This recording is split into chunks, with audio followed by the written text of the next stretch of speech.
Hi friends. तो last video में हमने कुछ बेसिक पाइवट टेबल्स के जो है वो कवर किए थे। तो आज हम कुछ एडवांस ट्रिक्स सीखेंगे पाइवट टेबल्स की। तो हम अपना कर्सर जो है डेटा के अंदर कहीं भी रखेंगे और पाइवट टेबल इंसर्ट करने के लिए या तो हम इंसर्ट टैब के थ्रू जा सकते हैं या फिर यहाँ पर जो शॉर्टकट की है ऑल्ट एन वी प्रेस करेंगे। अगर 365 में है तो वी के बाद आपको टी प्रेस करना होगा। फिलहाल हमने ऑल्ट एन वी प्रेस किया है और हमारा जो डेटा है सिलेक्ट हो गया है। यहाँ पर आप देख सकते हैं रेंज हमारी यहाँ पर आ चुकी है। इसको हम न्यू वर्कशीट में जो इंसर्ट करेंगे ओके प्रेस करेंगे और हमारी जो टेबल यहाँ पर आ चुकी है। तो जब हम टेबल टेबल जो है इंसर्ट करते हैं तो हमारी राइट साइड में जो पाइवट टेबल की जो फील्ड्स हैं वो आ जाती हैं। इसकी भी हम सेटिंग कर सकते हैं, जैसे कि अभी आप देखेंगे ये फॉर्मेट हमारे पास आ रहा है कुछ। तो सेटिंग्स के ड्रॉप डाउन में यहाँ पर जाके हम इसका स्टाइल चेंज कर सकते हैं, कुछ इस तरीके से कर सकते हैं और अदर ऑप्शन हैं वो भी हम जो है यूज़ कर सकते हैं। फिलहाल मैं जो है फर्स्ट वाला ऑप्शन ही लेता हूँ। एंड आप देखेंगे जो ये जो हेडर है आ रहे हैं यहाँ पर या जो जो फील्ड्स आ रही हैं इसके अंदर, तो डेटा सोर्स के अकॉर्डिंग आ रही है, जैसे कैटेगरी सब कैटेगरी मार्केट रीजन। तो आप देखेंगे जो हमारा रो डेटा है उसमें भी जो इनका ऑर्डर है इसी तरीके से है। बट अगर हम इसको सॉर्ट करना चाहते हैं असेंडिंग ऑर्डर में तो हम वो भी कर सकते हैं। उसके लिए यहाँ पर सेटिंग के ड्रॉप डाउन का यूज़ करेंगे और यहाँ पर ए टू जेड सिलेक्ट करेंगे तो जो डेटा है हमारा असेंडिंग ऑर्डर में सॉर्ट हो जाएगा। एंड देन अगर इसको हम वापस उसी ऑर्डर में लाना चाहते हैं डेटा सोर्स जो हमारा उसके ऑर्डर में, तो यहाँ पर सॉर्ट इन डेटा सोर्स ऑर्डर सिलेक्ट करेंगे तो हमारा जो डेटा है डेटा सोर्स के अकॉर्डिंग जो है सॉर्ट हो जाएगा। अब आते हैं हम यहाँ पर जो है अपना प्राइवेट टेबल जो है इंसर्ट करते हैं, उसमें कुछ डेटा इंसर्ट करेंगे। तो सब कैटेगरीज वाइज हम यहाँ पर सेल्स को जो है ले लेते हैं यहाँ पर। तो अब देखेंगे सब कैटेगरी वाइज सेल्स यहाँ पर आ गई है हमारे पास। अगर मैं चाहता हूँ कि जो हमारा डेटा है ये, अगर मैं इसमें से कुछ जो है आइटम्स का एक ग्रुप क्रिएट करना चाहता हूँ, सपोज़ मैं यहाँ पर आर्ट्स जो है बाइंडर बुक केश एंड कुछ अदर आइटम्स जो है उसको सिलेक्ट करें, कंट्रोल की होल्ड करेंगे एंड माउस क्लिक करेंगे तो हमारे जो आइटम्स हैं वो यहाँ पर सिलेक्ट होते चले जाएंगे।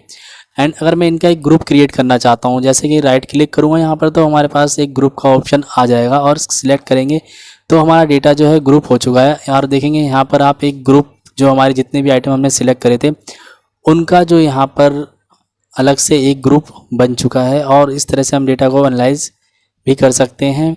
एंड अभी आपको देखने में कुछ अजीब सा लग रहा तो हम यहाँ पे एक बार और राइट क्लिक करेंगे दैन कोलैप्स एंटायर जो है कोलैप्स एंटायर फील्ड पे क्लिक करेंगे तो आप देखेंगे हमारा जो डेटा है पूरा कोलैप्स हो गया है। एक्सेसरीज का अमाउंट ये आ गया और जो हमने ग्रुप 1 क्रिएट करता है उसका टोटल यहाँ पर शो हो रहा है। तो इस तरह से हम डेटा को ग्रुप अनग्रुप कर सकते हैं। और जब हम ग्रुप करते हैं तो आप देखेंगे यहाँ पर जो हमने सब कैटेगरी एक ही इंसर्ट करे थे टैब से उसका, लेकिन यहाँ पर सेकंड टैब भी ऑटोमेटिक क्रिएट हो गया है।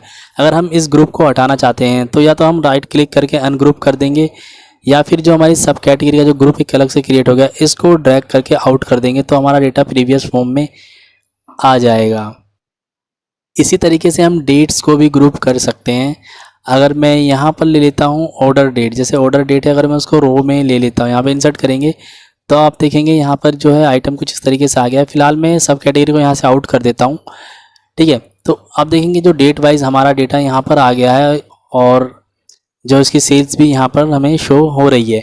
बट ये कुछ देखने में हमें अजीब सा लग रहा है। अगर हम इसको ग्रुप करना चाहते हैं, जैसे कि आप देखेंगे 2011 का भी डेटा है 2011 एंड आप देखेंगे इसमें 12 13 जो अलग अलग ईयर्स का जो डेटा है इसके अंदर है। तो अगर हम इसको ग्रुप करना चाहते हैं तो इसके लिए भी हम यहाँ पर राइट क्लिक करेंगे और ग्रुप का ऑप्शन जो है सिलेक्ट करेंगे। अब हम इसको ग्रुप कैसे करना चाहते हैं, अगर इसको हम month as a month group करेंगे जैसे कि मैं करता हूँ ओके, तो आप देखेंगे इसने जैन फेब मार्च जो है अप्रैल ग्रुप कर दिया है। बट अब ये क्या है, जैन जो है ये सिर्फ एक ईयर का डेटा नहीं है, इसमें जितने भी ईयर्स हैं 2011 12 13 14 उसके उनके सबका जैन का टोटल यहाँ पर शो हो रहा है। लेकिन अगर हम इसको देखना चाहते हैं ईयर एंड मंथ वाइज तो यहाँ पर हम क्या करेंगे, सॉरी राइट क्लिक करेंगे और राइट क्लिक करके ग्रुप के ऑप्शन पर दोबारा जाएंगे और यहाँ पर हम मंथ के साथ मंथ एंड ईयर जो है इसको भी सिलेक्ट कर लेंगे। मंथ एंड हो गया हमारा ईयर। तो अब ये क्या करेगा, हर ईयर के अंदर जो मंथ्स हैं उनका अलग अलग शो करेगा। जैसे 2011 के जैन से लेकर दिसंबर का डेटा यहाँ पर है और 2012 का यहाँ पर है। तो कुछ इस तरीके से जो डेटा हमारा शो करेगा। इसको हम ऐसे क्वार्टर वाइज भी देख सकते हैं। ग्रुप के ऑप्शन पर जाएंगे एंड हम अगर यहाँ पर क्वार्टर ले लें, मंथ को सिलेक्ट करते हैं, डी सिलेक्ट हो जाएगा, ठीक है। क्वार्टर एंड ईयर्स में देखना चाहते हैं ईयर वाइज तो हम कुछ इस तरीके से भी ग्रुप कर सकते हैं। अगर हम सिर्फ ईयर वाइज देखना चाहते हैं तो ग्रुप के ऑप्शन पर जाकर सिर्फ हम ईयर को सिलेक्ट करेंगे और ओके प्रेस करेंगे तो जो है ईयर वाइज सेल्स हमारी यहाँ पर शो होने लगेगी। ठीक है, तो इस तरह से हम जो है अपना कैटेगरीज जो है आइटम्स के उसको भी ग्रुप कर सकते हैं और साथ में जो डेट्स हैं उसको भी हम ग्रुप कर सकते हैं। यहाँ इसको मैं थोड़ा सा दूसरी तरह से पाइवट टेबल को इंसर्ट कर लेता हूँ। जैसे कि मैं यहाँ पर कैटेगरी ले लेता हूँ। सो कैटेगरी वाइज सेल्स हमारी यहाँ पर शो हो रही है। अगर मैं इस कैटेगरीज़ के अंदर अब मैं सब कैटेगरीज जो है वो देखना चाहता हूँ यहाँ पर, जैसे कि ये हमारी सब कैटेगरी है, मैं इसको कैटेगरी के नीचे ही इंसर्ट कर लूँगा तो आप देखिए कुछ इस तरीके से हमारा जो डेटा है वो शो हो रहा है।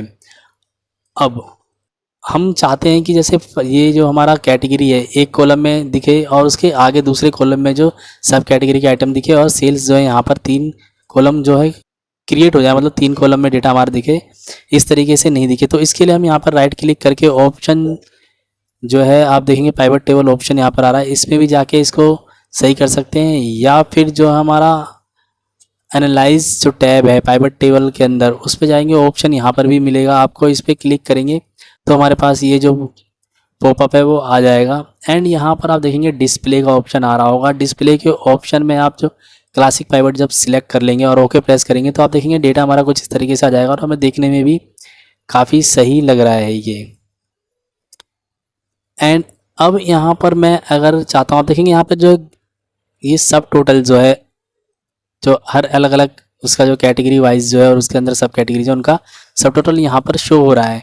इसी तरह इसका भी सब टोटल यहाँ पर नीचे शो हो रहा है, इसी तरह आगे भी शो हो रहा है। अगर हम इस सब टोटल को हटाना चाहते हैं तो इसके लिए क्या करेंगे, हम जाएंगे डिज़ाइन टैब के अंदर। डिज़ाइन टैब के अंदर जाने के बाद यहाँ पर जो सब टोटल का ऑप्शन आ रहा है इस पर हम क्लिक करेंगे और यहाँ पर कर देंगे डू नॉट शो सब टोटल। तो जैसे हम इस पर क्लिक करेंगे तो आप देखेंगे सब टोटल जो है यहाँ से जा चुका है।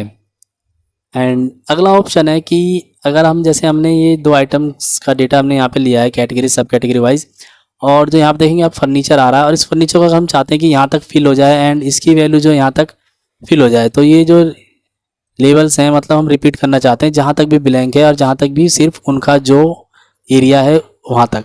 तो उसके लिए क्या करेंगे, उसके लिए हम जाएंगे डिज़ाइन में, डिज़ाइन के अंदर जाएंगे हम रिपोर्ट लेआउट के अंदर और यहाँ पर हम करेंगे रिपीट ऑल आइटम लेवल्स।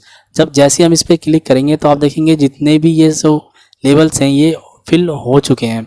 अगर हम इन्हें हटाना चाहते हैं तो यहाँ पर क्लिक करेंगे do not repeat items level, तो जो है वहाँ से रिमूव हो जाएंगे। इसमें अदर ऑप्शंस भी हैं, आप इनको भी यूज़ कर सकते हैं टेबल को फॉर्मेटिंग देने के लिए। ठीक है, तो कुछ इस तरीके से आपका फॉर्मेट हो जाएगी। इसी तरीके से अगर आप जैसे कि ये टोटल्स यहाँ पे आ रहा है, मैं इसको थोड़ा सा चेंज कर लेता हूँ, कैटेगरी को मैं डाल देता हूँ कॉलम में। तो आप देखेंगे सब कैटेगरी एंड सब कैटेगरी की जो कैटेगरी वाइज जो है उनका जो अलग अलग किस कैटेगरी में ये सब कैटेगरी की सेल्स इतनी हुई है वो कुछ इस तरीके से हो रहा है। रो का टोटल यहाँ पर आ रहा है और जो इसका कॉलम वाइज टोटल है वो नीचे यहाँ पर शो हो रहा है। बट हम चाहते हैं कि जो हमारा जो टोटल है वो सिर्फ कॉलम का ही शो हो या फिर सिर्फ रो का जो रो वाइज जो टोटल आ रहा है, जैसे कि इसका टोटल यहाँ पर आ रहा है और इसका टोटल ऐसे कुछ यहाँ पर आ रहा है, सिर्फ ये इनमें से कोई एक शो हो। ठीक है, तो उसको हम किस तरह से चेंज करेंगे, उसके लिए हम जाएंगे डिज़ाइन पे और ग्रांड टोटल का ऑप्शन मिलेगा। इसके अंदर हम जो है ऑफ रो एंड कॉलम दोनों ऑफ करेंगे तो दोनों चले जाएंगे। एंड फिर हम दोबारा से डिज़ाइन के अंदर जाएंगे और अगर हम चाहते हैं कि सिर्फ रो का दिखे तो हम रो सिलेक्ट करेंगे तो सिर्फ रो का जो टोटल रो वाइज टोटल है वो यहाँ पर शो हो रहा है, नीचे का जो टोटल है कॉलम वाइज वो यहाँ पर जा चुका है। इसी तरीके से हम अगर कॉलम का देखना चाहते हैं तो ओनली फॉर कॉलम करेंगे तो कॉलम आएगा, रो का टोटल यहाँ पर नहीं दिखेगा। इस तरह से ये चेंजेस हम कर सकते हैं यहाँ पर। एंड जो हमारा अगला ऑप्शन है उसके लिए मैं यहाँ पर ले लेता हूँ कैटेगरी को फिल्टर के अंदर। सो अगर हमारा डेटा कुछ इस तरीके से दिया हुआ है एंड हम चाहते हैं कि जो हमारा डेटा है जैसे कि एक सब कैटेगरी है, मैं इसको करता हूँ सिलेक्ट। आप देखेंगे मैं फर्नीचर को सिलेक्ट करता हूँ तो आप देखेंगे फर्नीचर का जो है आइटम जो है यहाँ पर शो हो रहे हैं जो फर्नीचर के अंदर हैं और उसका जो टोटल यहाँ पे दिख रहा है। इसी तरह मैं अलग अलग जो आइटम है ऑफिस सप्लाई सिलेक्ट करूँगा तो उसका डेटा दिखेगा। लेकिन मैं चाहता हूँ कि ये जो सारे जितने भी इसके अंदर जो फ़िल्टर हमने यूज़ किया ऑल फ़िल्टर जो फर्नीचर ऑफिस टेक्नोलॉजी या जो भी अदर आइटम हम लेंगे तो इनको मैं चाहता हूँ कि इनको अलग अलग शीट पे कॉपी पेस्ट करना चाहता हूँ फ़िल्टर लगा लगा के इस डेटा का। तो अगर ये बहुत ज़्यादा हुआ, मान लो ये 8-10 कैटेगरी हुई तो काफ़ी टाइम लगेगा।